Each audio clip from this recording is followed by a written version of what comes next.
Jesus. You bugged my office. You ran to Hardman about the CM lawsuit. You sold your soul for senior partnership. And once you got it, you created a drug policy with the sole purpose of firing me. I did it for Hardman. Maybe Hardman wanted me dead. But you're the one who went out, got the gun, aimed it, and fired it at my head. And it blew up in my face. And what would have happened if it didn't? I was under orders. Were you also under orders when you ran to Hardman about Monica? How do you know it was me? Because I set it up! Because I know who you are! Why You're gonna tell me insidious? you're not helping Alex. Harvey, I swear to God, I did not do this. Maybe not. But now that you've done what you've done, I will never trust you.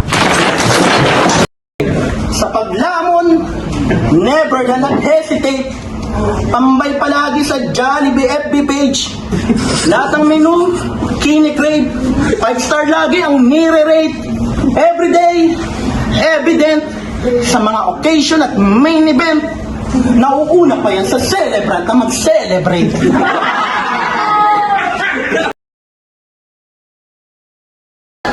Pero ako, hindi ko kailangan ng pera.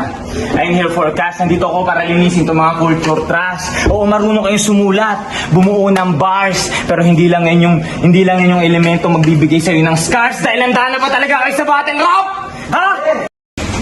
Yo, The Fame Rap Battle League dito pa rin sa Drink Lab Cafe din sa Cubao. Palakpakan mo lang ulit, Taslo.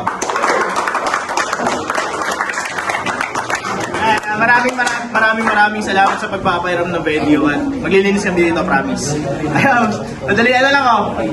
May MC sa aking kaliwa, pakilala ka. Yo, Nicola, under construction, scene zone, tapos black sheep. Yo, Sinso, Bulora Battle League siya. May MC sa aking kanan, pakilala ka. Papa Jules, shoutout Red Label at Samuel Jericho. Shoutout sa asawa ko, Isamila Butin. I love you. Lyrically passionate. Yun, paabot na shoutouts kay Jetro at kay Teacher Juan. So, nag-toss kayo na sila kanina. Piniling mauna ni Nicola, si Papa Jules. Papa Jules, pahinga natin. Okay, pasensya na, 2 days prep lang. Uy!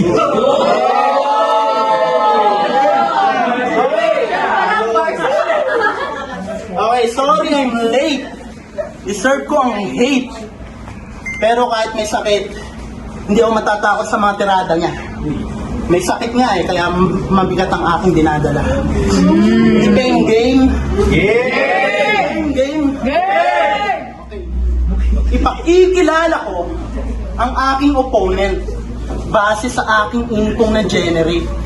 Siya, si Nicola! Proud mammal at vertebrate. Defame delegate. Power niya i-ventilate ang ayong deadly breath.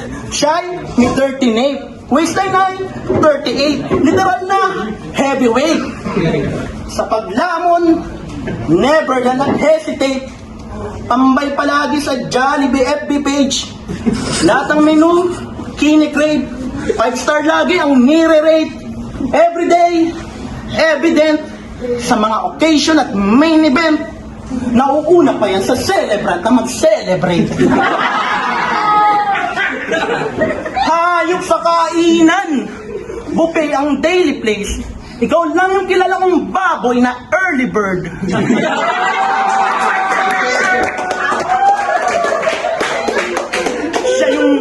Siya yung tipo ng Buddha na may hawak na chicken leg at birthday cake habang nagme-meditate. At balita ko, yung operation ng elevator ay na-terminate. Kasi magmula na sumakay ka, never na itong nag-elevate. Sa debutant, nangunguna to. Takaw mo. Ba't di ka pang maghingalong hayop ka? Wala pa nga yung debutant ko, nakalabing 8 balot na. Sa mga brutal fight, marami na tong napayuko. Lahat lalantakan kahit di pa luto. Tingnan mo yung tiyan. Parang letter B pag pinaupo. Walang yan tiyan yan. Parang ambal na di nabuo. Ano? Puro fat joke? Baka ma-stroke? Ganun talaga. Okay. Sa laban na to, pati kumpiyansa mo tutunawin. Dahil ako yung pabayang papa, di na kita bubuhayin. Tayo.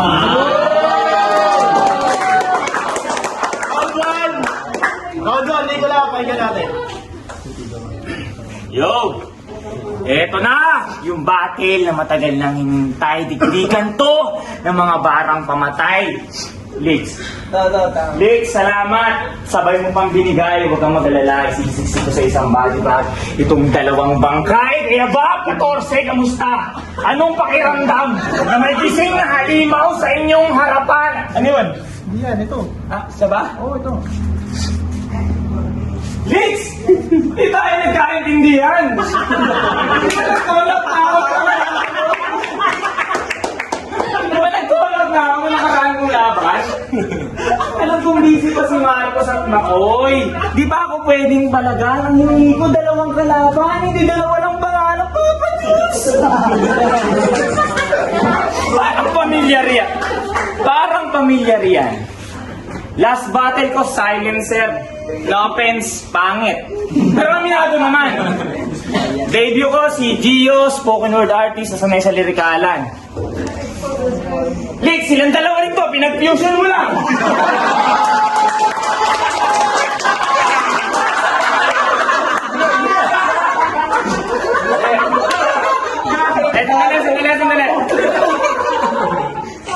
Sandali. Palapang, pwede ba palapangan na natin? Palapangan natin siya. Hindi na monger. Sino, sumipot kahit na merong dinadamdam. Oo, tumuloy yan para lang dito sa Defame matuluyan. Defame game! Yeah! Sa Papa Jules. Ayos yung pangalan ah. Okay ka lang ba? Yeah. Yan si Papa Jules. Sikat na spoken word artist. Abay, makata pala. Pero tingnan niyo yung mukha.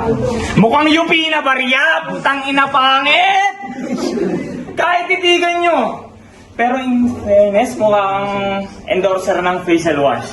Sa radyo! Pangit ka! Dapat ko yan idikdik sa'yo. Kasi baka nakakalimot ka at nadadala ka ng pagiging makata mo. Nakakapagpakilig kasi gamit tula. Kaya sa sarili na, gopong-gopo.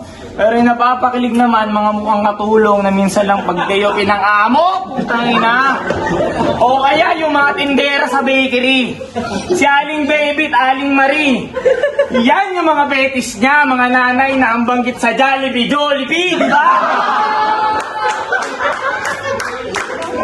Oh, tatanggi mo. Huling-huli ka na, Chong.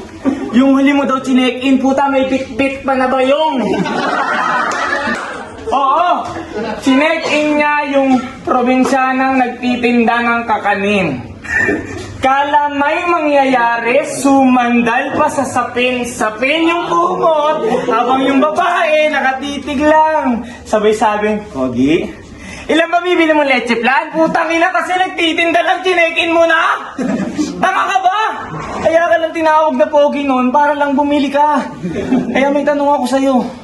Gusto ko seryoso mo tong sagutin. Ilan na na-check-in mo tindera ng daing? Ilan na? O round 1 ko, comedy ah. Para sa masa pumato. Di ko na nilaliman para madaling maarok. Ganyan dapat dahan-dahan. Para hindi rin pumiyok. Pero yung round 2 at round 3 ko, tsak di mo malulunok. Pagandaan mo. Round 2, Papa Jules. Yo, pangit daw ako. Sabi nitong walang kahiraman ng sukulay. Tingnan mo naman yung itsura mo, mukha kang naghirap na Bombay. Ano ba mukha? Tingnan mo mukha mo, parang udkura ng cheese. Pinagpopokpok ba yung mukha mo? Bakit kumpula ng face? Siguro, nung pinagbubuntis nanay mo, bugbugan ng trip. Tingnan mo, tungdugtong, butas ng mukha, na parang constellation. Mukha mo, share na nag-plasma combination. Kahit nagmumultiply na yung kapangitan mo, hindi na yan madadaan sa operation. At real talk, nang Google Pito ng asawa. Ang GF niya, yung GF niya, hindi naman makasalanan, pero pinarusahan. Kada gising, black eye ang kinamulatan. GF mo, parang barangay sa Pasig kasi pinagbuhatan. Kaya yung asawa mo, paano ba naman kung mag-manage ng relationship? Nakakahilo. Nakakahilong magmaniobra, parang jeep na patok. Yung laman niya, sa iba niya na inalok. Yung asawa mo, parang nabaliw kasi iba na yung katok. Sobrang pangit ng pamamalakad mo, yung asawa mo nagpawok. Asawa mo? May GF ka pala.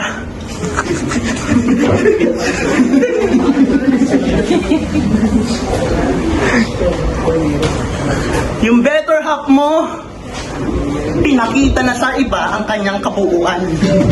Tumuturotot na siya ng iba, di mo pa rin natunugan. Ayan, kaka 4-bar setup mo. Yung family setup, di mo na matutunan. Buo ka ng buo ng bara, pero sa pamilya mo, marami kang pagkukulang. Ayan na, kaka gun bars mo, pamilya mo, di mo magawang matutukan. At, ang baho mo pala sa personal. Freestyle lang to. Freestyle, base sa aking view. Kanina naka-pink. Ikaw ba yan, Majin? Okay. Sa ngipin mo, halatang lugi ka. Kung akin, nawawala yung isa, sa'yo nagwawala yung isa. Time. Ako, Nicolas. Sabi mo, ang gugulpi ako ng asawa. Sinungaling ka. Paano ko manggugulpi? Wala akong jowa! Putangina! Kaninong asawa yung tinutukoy mo? Tapos sinabihan pa akong Majin Buu. Putangina, nakakaurat. O ako na yung matabang Majin Buu, ikaw yung Majin Buong payat. Tango game! Yeah! Dito sa round 2, delikado at sasamain. May galit sa'yo si Olix kaya tinapat ka sa akin. Pangatlong battle ko to sa The Fame. Dapat sanay na kayo sa akin na kahit walang L, yung baon, sagad pa rin yung lalim. Dahil pag ako tumutok, carbine kada tapak mo. Landmine, di ka agad makakakilos. Parang kinabahan sa clutch time kahit di nakagang sign. Mapalakit yung punchline, di Optimus yung dinutukoy pag sinabing this is my prime. Kaya kahit maging well-rounded ka, huwag ka sumabay, tanga ka. Para tong wrecking ball na tinapat sa bahay ng gagamba. Huwag mo nang kalayo, boss namin. Huwag mo nang itanggi pa. Na kaya mo lang ako binigyan ng Jules para yung imahe ko mas kumintab pa. Pero di ko kailangan to, Leaks. Natural ako magniningning. Anong silbi ng inang ng Jules? Sa literal na bituin, pero hindi lang rising star. Malaes ka no, rising sun. Ganyan kayabang dahil pag ako nagpaliwanag, lahat ng bituin mawawala ng kinang. Ay, Papa Jules! Bakit kasi Papa Jules? Tulongkis ka ba? Pwede naman Jules na lang, bakit may Papa pa? Ano bang gusto mong palabasin? Paliwanag mo nga. Dahil gusto mo maging papa namin, dapat nagsusustento ka! Bigyan mo pantay si 14! Pero ako, hindi ko kailangan ng pera. I'm here for cash. Nandito ako para linisin itong mga culture trash. Oo, marunong kayong sumulat, bumuo ng bars, pero hindi lang yan yung elemento magbibigay sa'yo ng scars dahil handa na ba talaga kayo sa battle rap? Ha? Handa na yung pamilya niyo laitin? Ha? Handa na tumanggap ng mga mura at yung puso niyo durugin? Handa na sa brutal na imagery, yung tagos sa damdamin? At handa na ba kayo makipagkamay after ng battle na walang masamang saloobin? Dahil kung hindi, di masamang tumigil muna kayo. Patibayin yung damdamin, gawing bato yung mga puso nyo. Hindi ko kayo dinidiscourage. Ha? Binababalaan ko lang kayo bago kayo makaharap ng mga MCing walang pakisa damdamin nyo. Round 3, Papa Jules. Round 3. Kumikintab ka pala. Okay. Sa grupo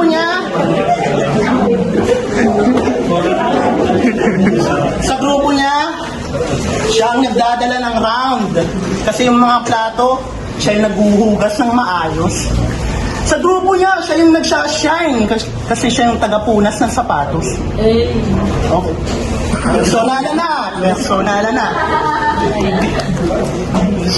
Okay, ready na kayo? Okay. Sa mapait na kasinungalingan, nasana ito. Kaya durugin ko sa katotohanan, yan ang pakay ko.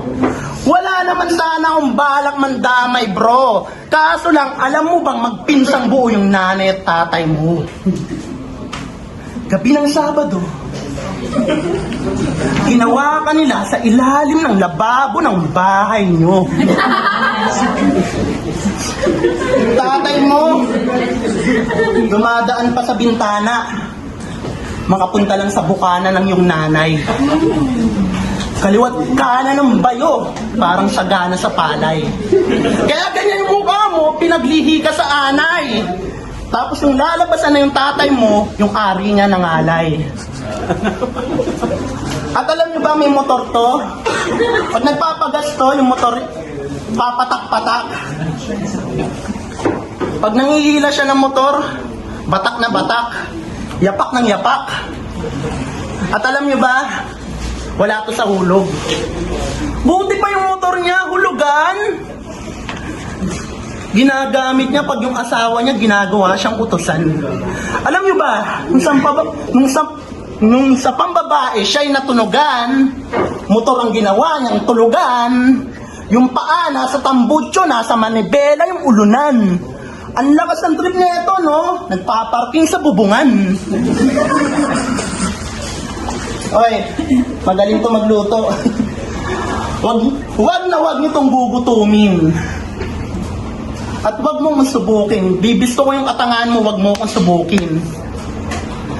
Yung toyo, nilalagyan mo ng asin bago mo lutuin. Sobrang tanga nito.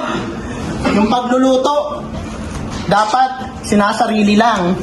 One time, napagalitan to ng GF niya kasi yung tuyo, kinakaliskisan. Time, sorry. Okay, round 3, dito na.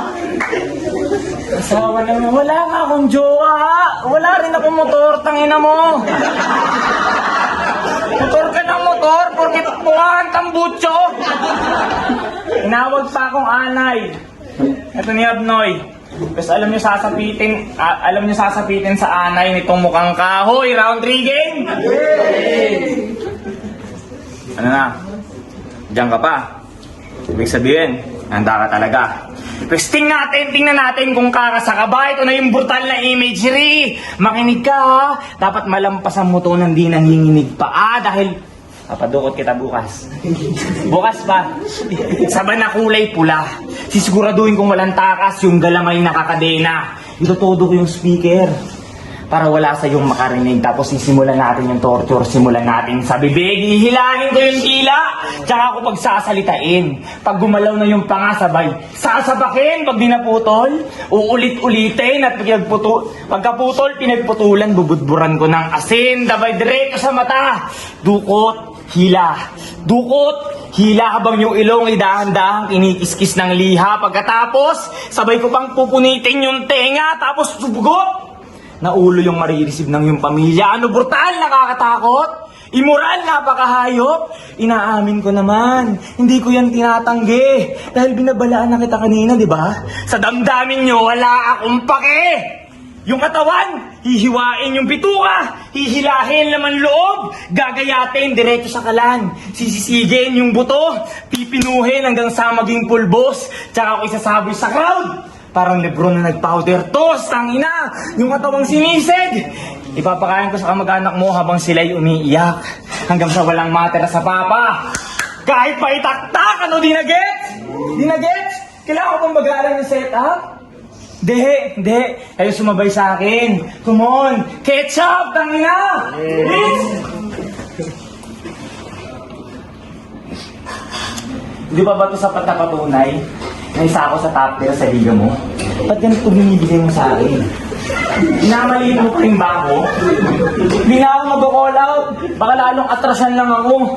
Pero sa susunod, tulungan mo na magsulat para may palag kahit paano. Diba? Kasi ako, hanggang ngayon mula nung umpisa, hindi lang basta magandang performance, mas hinihigitan pa.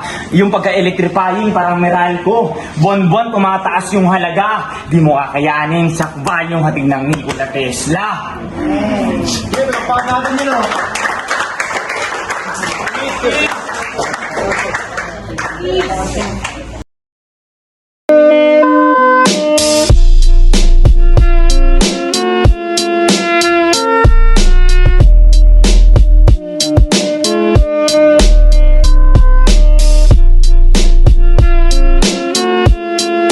Yo, The Fame Rap Battle League, yun yung muling laban at napakaangas. So, palakpakan ulit natin, no? Maraming salamat ulit sa Drink Club Cafe sa magpapainom ng venue, Pulo Rap Battle League, sa lahat ng liga dito sa Pilipinas. Tuloy-tuloy lang ang suporta. Di na patatagalin. Ang boto ng hurado, 3-0, Nicola. Wala, shoutout kay Papa Jules. Kahit masama pakiramdam niya, pumunta siya, hindi siya namongger. Gayahin niyo yun, huwag kayong kupal. Tapos, shoutout nga pala sa under construction, sa Sin Zone, sa Black Sheep, sa mga sa Pulo, sa FRBL, sa Top Tier, sa lahat ng liga nagpasali sa akin. Kasi The Fame, kay Laolix. Salamat. Shoutout, lyrically passionate, Red Label, Samuel Jericho, sa lahat ng tropa ko. Love you. Parsua, shoutout kay Teacher Rohan. All 3 rounds, Nicola. Siguro dahil medyo stretch yung yung angle na binigay ni Papa Jules. Tapos overall na lang din performance elements ng battle rap nakuha ni Nicola. So yun lang. Yun, 14 ng espasyo. Binoto ko si Nicola all 3 rounds. Ayun, props kay Papa Jules. Maganda yung round 1 niya. Yun yung pinakamalakas na round. Pero nasabayan niya ni Nicola sinabayan niya sa jokes. And then well-rounded kasi yung pinakita ng performance ni Nicola. Kaya all 3 rounds ni Nicola. Yo, Shaz, Lira Midnight Collective. Shoutout kay Jessa Berdin. Round 1, Papa Jules. Round 2, Nicola. Round 3, Nicola. Well, siguro sa round 1, kapaan pa. Medyo lamang si Jules dun sa elements, pati dun sa pag-setup ng mga lines. Kaso nang babaw yung style ni Nicola sa round 2.